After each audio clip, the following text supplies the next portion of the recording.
નમસ્કાર. વાર્તા છે માતાનો પત્ર. નાનકડા રૂશાનનો આજે 11મો જન્મદિવસ હતો. તેની ઈચ્છા હતી સરસ રીતે જન્મદિવસ ઉજવવાની. માતા પિતાએ બધી તૈયારી કરી લીધી.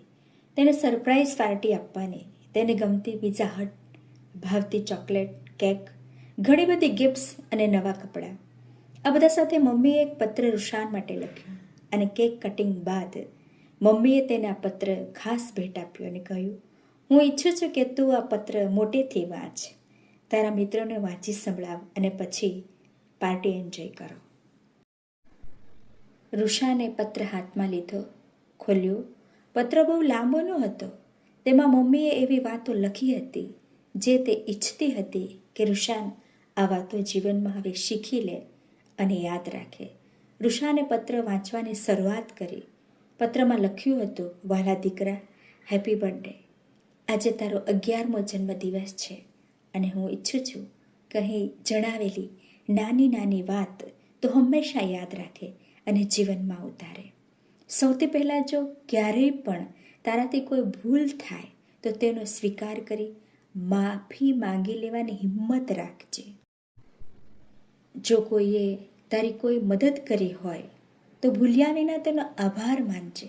ભલે તે અજાણ્યો વ્યક્તિ હોય કે નજીકનો મિત્ર, ઘરનો નોકર હોય કે પછી કોઈ મોટો માણસ, આભાર દરેકનો માનવો જરૂરી છે. જો કોઈ વાતે તને મનમાં મૂંઝવણ હોય, કંઈ સમજાતું ન હોય તો એકવાર નહીં 10 વાર પ્રશ્ન પૂછજે.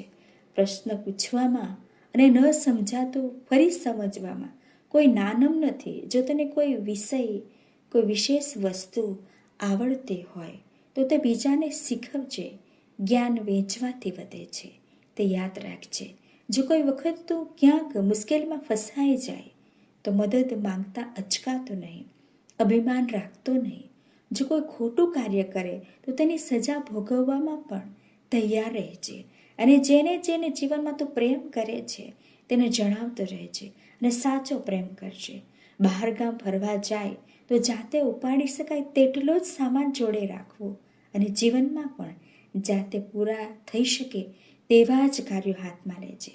જો કોઈને મદદ કરવાની તાકાત હોય તો અચૂક મદદ કરજે અને જીવનમાં આગળ વધતા કંઈ ખોટું થતાં જોઈએ તો તેનો વિરોધ કરજે. આ બધી વાતો ખાસ યાદ રાખજે. રૂશાન પત્ર વાંચીને મમ્મીને ભેટી પડ્યો અને બધી વાત જીવનમાં યાદ રાખવાનું પ્રોમિસ આપ્યું અને પાર્ટી શરૂ થઈ. સરસ મજાનો માતાનો પત્ર બાળકનું જીવન બદલી શકે છે. ધન્યવાદ.